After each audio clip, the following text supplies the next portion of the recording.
आज हम लोग चैप्टर 3 पढ़ने जा रहे हैं जिसका नाम है सिंथेटिक फाइबर्स एंड प्लास्टिक्स।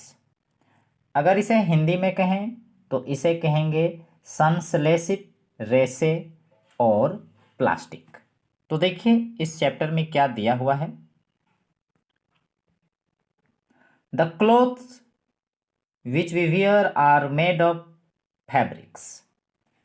पोशाकें जिन्हें हम पहनते हैं वो फैब्रिक की यानी कि कपड़े की बनी होती है। Fabrics are made from fibres, और कपड़े जो होते हैं वो रेशे से बने होते हैं यानी कि फाइबर्स की बनी होती है। ऑब्टेन फ्रॉम नेचुरल और आर्टिफिशियल सोर्सेस, जिन्हें या तो प्रकृति से प्राप्त किया जाता है या उसे कृत्रिम तरीके से प्राप्त किया जाता है। यानी कि रेशे को हम प्राकृतिक स्रोतों से और कृत्रिम स्रोतों से प्राप्त करते हैं। Can you name some natural fibres? क्या आप कुछ प्राकृतिक रेशों के नाम बता सकते हैं? Fibres are also used for making large variety of household articles. देखिए फाइबर्स का और भी बहुत प्रकार के घर के चीज़ों को बनाने में यूज़ होता है। मतलब रेशों का घर के विभिन्न वस्तुओं को बनाने में भी प्रयोग किया जाता है। Make a list of some common articles made from fibres. कुछ वस्तुओं की लिस्ट बनाइए, तालिका बनाइए जो कि फाइबर से बनी होती है, जो रेशे से बनी होती है। Try to separate them into those made from natural fibres and those made from artificial fibre. तो उन तालिका को बनाने के बाद उन्हें दो ग्रुप में बांटिए और बताइए कि उनमें कौन से जो वस्तुएं जो थी वो नेचुरल फाइबर से बनी थी और कौन सी वस्तुएं जो थी वो आर्टिफिशियल फाइबर्स की बनी हुई थी।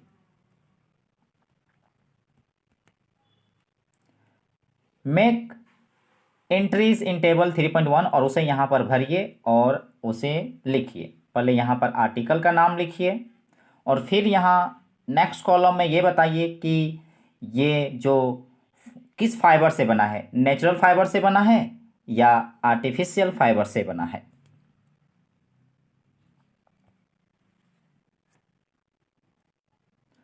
Why did you label some fibers as artificial? बात आता है कि हम लोग कुछ वस्तुओं को मानव निर्मित वस्तुओं में क्यों चिन्हित करते हैं, उन्हें क्यों कहते हैं कि ये कृत्रिम है, इसे मानव निर्मित बनाया गया है। तो देखिए, you have read in your previous class, आपने पिछले कक्षा में पढ़ चुके हैं द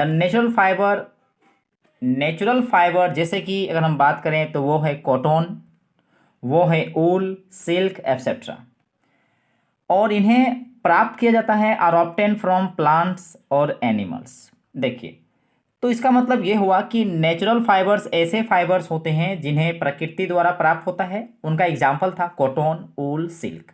ये या तो हमें एनिमल से प्राप्त होंगे या तो ये हमें प्लांट से प्राप्त होंगे, वो होता है नेचुरल फाइबर। मगर the synthetic fibres on the other hand, जबकि इसके विपरीत अलग है साइंथेटिक फाइबर, और ये क्या होता है ना, are made by human beings, जिन्हें मानव इसको बनाया है, मनुष्यों द्वारा इसे तैयार किया गया है, संश्लेषित किया गया है। That is why these are called, यही वजह है कि इन्हें साइंथेटिक या मैन मेड फाइबर्स कहते हैं। मतलब ऐसे फाइबर्स जिनको मानवों ने, मनुष्यों ने तैयार किया है, इसलिए इन्हें साइंथेटिक और मैन मेड फाइबर्स कही जाती है। अब जो समझेंगे वो है व्हाट आर साइंथेटिक फाइबर, कि साइंथेटिक फाइबर क्या होता है, संश्लेषित रेशे क्या होता है। तो देखिए, try to recall the uniform pattern found in a necklace of beads joined with the help of a thread. देखिए, धागे से जुड़े जो मनके जो होते हैं ना, मनकों के हार, धागे से जो जुड़े होते हैं मनके, उनके जो हार है उसमें पाई जाने वाली एक रूप उस बनावट को याद कीजिए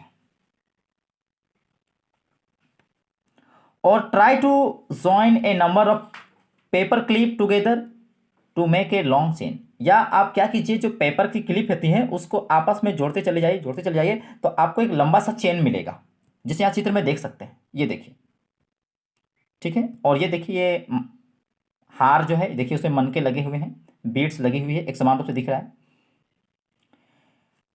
तो एज इन फिगर जैसे 3.1 बी में देख सकते हैं, यहाँ पर जो पेपर क्लिप से बना हुआ है। Is there any similarity between the two? तो क्या आपको इन दोनों में किसी प्रकार का सिमिलरिटी देखने को मिलता है?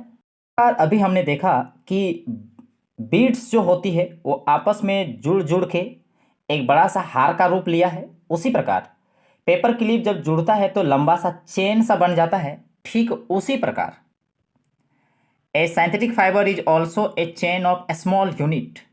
साइंथेटिक फाइबर भी जो होता है वो छोटे छोटे यूनिट की एक चेन बनी होती है, जो आपस में ज्वाइन टुगेदर, जो आपस में जुड़ी होती है। एक छोटी छोटी यूनिट्स आपस में जुड़ी होती है साइंथेटिक फाइबर में और लंबा सा चेन बनाता है। Each small unit is actually a chemical substance. अगर हम यह बात करेंगे, हर छोटे यूनिट को एक्चुअली में केमिकल सब्सटेंस कही जाती है। वो एक्चुअली क्या है? वो केमिकल सब्सटेंस है जो आपस में जुड़ा हुआ है और जुड़ के क्या हुआ है, ने लंबा सा चेन बनाया है और आपस में जुड़ के वो साइंथेटिक फाइबर का निर्माण करते हैं। Many such small unit combine to form a large single unit. Many such small unit, इसी तरह बहुत सारे छोटे छोटे यूनिट्स जब आपस में जुड़ते हैं तो बड़ा सा एक लंबा सा सिंगल यूनिट बनता है, जिन्हें पॉलीमर कहते हैं। मतलब छोटी छोटी यूनिट्स आपस में जुड़ के बड़ा सा एक लंबा यूनिट बनाया एक, जिन्हें क्या कहेंगे? पॉलीमर। अब बात उठता है कि पॉलीमर क्या है। तो देखिए इसके शब्द को समझते हैं कि पॉलीमर का अर्थ क्या होता है। तो the word polymer comes from two Greek words. अगर हम पॉलीमर को ध्यान से समझें तो पॉलीमर शब्द जो है वो ग्रीक के दो शब्द से बना हुआ है। ग्रीक के दो शब्द से आया है। पहला आता है पॉली। पॉली मीन्स होता है मैनी, मीन्स अनेक। पॉली मीन्स होता है अनेक। और मर, मर मीन्स होता है पार्ट। मर मीनिंग क्या होता है? पार्ट, यानी कि उसका हिस्से की बात कर रहा है, इकाई, unit. So polymer is made of many repeating unit. तो कह सकते हैं, तो पॉलीमर का अर्थ क्या हुआ? पॉलीमर का अर्थ हुआ बहुत सारे इकाइयां आपस में जो रिपीट करती हैं, जो छोटी छोटी इकाइयां जो रिपीट होके बना है, वही है polymer. Polymers occur in nature also. देखिए पॉलीमर जो है ना, प्रकृति में भी पाए जाते हैं। प्रकृति में भी पॉलीमर मौजूद है। पॉलीमर को हिंदी में ऐसे बहुलक कही जाती है। तो पॉलीमर प्रकृति में पाए जाते हैं। तो देखिए एग्जांपल से समझते हैं। कॉटन फॉर एग्जांपल, इसका सबसे अच्छा अगर हम एग्जांपल लें तो कॉटन हो गया। कॉटन एक पॉलीमर है और इस पॉलीमर को इट इज पॉलीमर, यानी कॉटन एक पॉलीमर है जिन्हें सेलुलोज कही जाती है। कॉटन एक पॉलीमर है जिन्हें क्या कही जाती है? सेलुलोज कही जाती है। Cellulose is made up of a large number of glucose unit. अगर हम बात करें सेलुलोज अगर मेरा पॉलीमर है तो ये डेफिनेटली वो छोटी छोटी इकाइयों से बना होगा और वो छोटी छोटी इकाई है ग्लूकोज। ग्लूकोज की छोटी छोटी इकाइयां जब आपस में जुड़ती है तो बनता है सेलुलोज। इसलिए कॉटन जो है वो एक नेचुरल पॉलीमर है। अब हम लोग समझेंगे types of synthetic fibre. Synthetic fibre के प्रकार के बारे में, जिसे हिंदी में कहेंगे संश्लेषित रेशों के प्रकार। तो समझते हैं कि साइंथेटिक फाइबर कितने प्रकार का होता है और उसके कुछ प्रॉपर्टीज के बारे में समझेंगे। तो सबसे पहले हम लोग समझेंगे साइंथेटिक फाइबर का वो है रेयॉन, कि रेयॉन क्या होता है, ये किस प्रकार का मतलब ये सिंथेटिक फाइबर तो है, इसके प्रॉपर्टीज के बारे में समझेंगे। तो देखिए, you have read in class 7 that silk fiber obtained from silkworm was discovered in China and was kept as a closely guarded secret for a long time.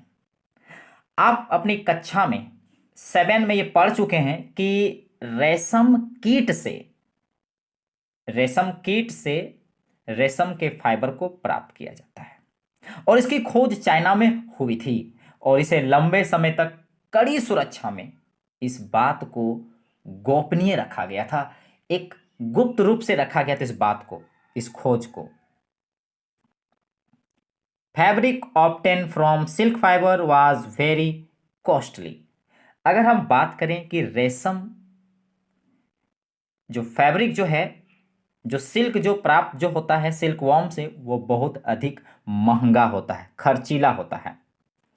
But it's beautiful texture fascinated everybody. किंतु इसकी जो सुंदर बनावट है ना, प्रत्येक व्यक्ति को मोह लेता है, आकर्षित कर लेता है।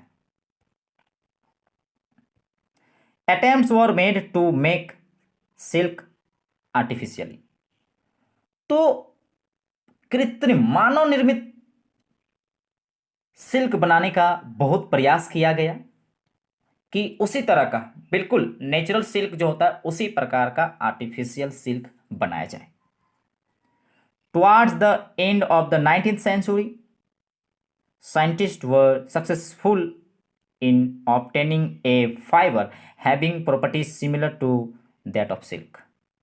तो देखिए 19वीं, अगर हम 19th सेंचुरी के अंतिम छोर में बात करें, यानी कि towards the end of the 19th century, 19th century के अंत में वैज्ञानिकों ने बिल्कुल रेशम के गुण वाले, यानी कि सिल्क के गुण वाले प्रॉपर्टीज की खोज कर दिया और उन्होंने आर्टिफिशियल सिल्क को बना दिया जो बिल्कुल ही नेचुरल सिल्क के जैसा उसका प्रॉपर्टीज था। Such a fibre was obtain by chemical treatment of wool pulp, और इसे लकड़ी के पल्प से केमिकल ट्रीटमेंट द्वारा तैयार किया गया। इस आर्टिफिशियल रेशम, जिसको हम कहेंगे सिल्क, आर्टिफिशियल सिल्क को केमिकल ट्रीटमेंट द्वारा वुड पल्प से तैयार किया गया।